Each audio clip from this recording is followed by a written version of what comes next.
Hey everyone, Mark the Movie Man here. Welcome to the final cut, and today we're going to weigh in on Maleficent. I know I'm a little late with it, but I was on the set of a independent horror film, helping them shoot that this past weekend, so I didn't get a chance to see it until Tuesday night. And I just wanted to weigh in on this film that stars Angelina Jolie as the title character of Maleficent, and it's directed by Robert Stromberg, who gives us the story, the backstory of this rather famous, iconic bad guy that were introduced to long ago in the Walt Disney animated cartoon Sleeping Beauty. And we get to her backstory. We see the events that led up to her becoming more dark and evil, like we saw her in Sleeping Beauty. We get to see her backstory. We get to see the events that affected her, and just get a picture of her life in general. Now, this does take some liberties with the story and the fairy tale, but in the world of Once Upon a Times and Wicked and Grimm and all these other films that have taken liberties with fairy tales, it shouldn't surprise us that someone wanted to do it with Maleficent, and I thought they did a good job. Now, the writer Linda Woolverton, who had a number of writers contribute to the screenplay, really gives us a strong female character in Maleficent. I mean, really strong. And played so brilliantly by Angelina Jolie. If there was something that I took out of this before anything else, was that Angelina Jolie was Maleficent. She was so invested in this character. Every line just dripped with her performance and double meanings, and just feeling that emotion with every word and facial movements. And the way she got into character in this film is something that I haven't seen from her in quite some time. She was an excellent actress in this, and one of her top performances I've seen Angelina Jolie in.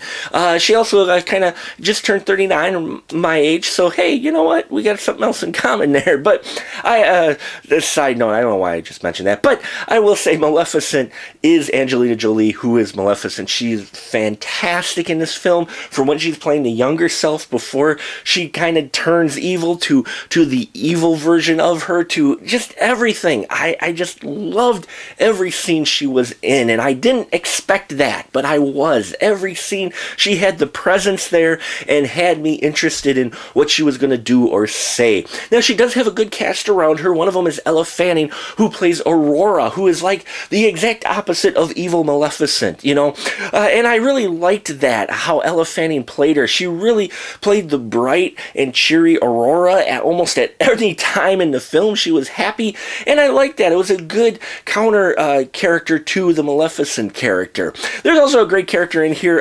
Dival, who was the crow who accompanies Maleficent, and he's a great character as well, played by Sam Riley, and I really loved what they did with that character as well. You also have Charlton Copley.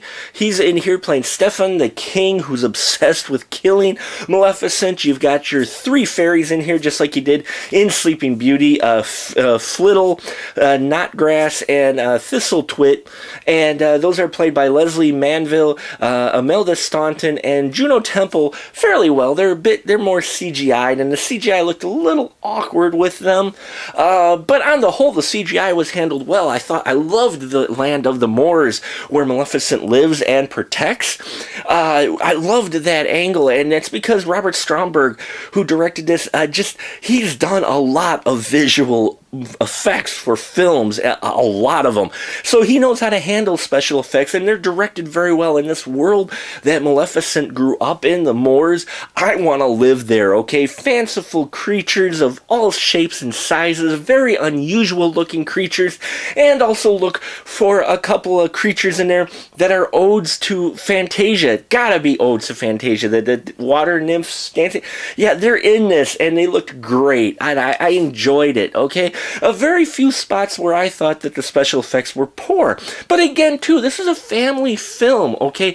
This is meant to entertain for a little bit younger folks. This isn't meant to be mature telling of Maleficent's tale. So you got to take that into effect as well with this film, which is why it also is only 90 and change in minutes, which was probably one of the other disappointing things for me. I wanted this to be longer so I could spend more time with the Maleficent character and learn more about her, because because she was just that intriguing and just captivated me so. And the story that they came up with, the backstory of Maleficent, really helped give you some perspective on the character. Now, again, they've changed the fairy tale that you're used to seeing in the Sleeping Beauty cartoon. I'm going to prepare you for that now, okay? This isn't your normal tale of Aurora, but I didn't mind that. You would think that'd kind of bug me, but it didn't. I can understand why people are a bit upset about some of the changes they made, but for me, I thought it made for an interesting story, and it fit within the context of this world that they had built in Maleficent. So I gave Maleficent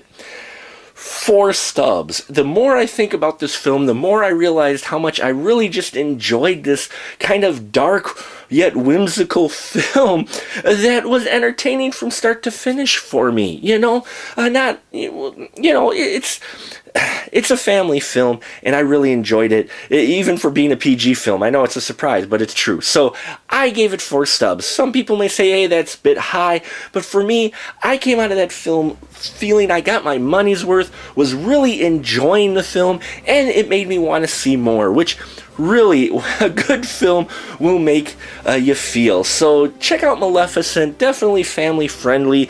Adults will like some of the darker tones and some of the jokes in here. The kids will like all the fanciful creatures.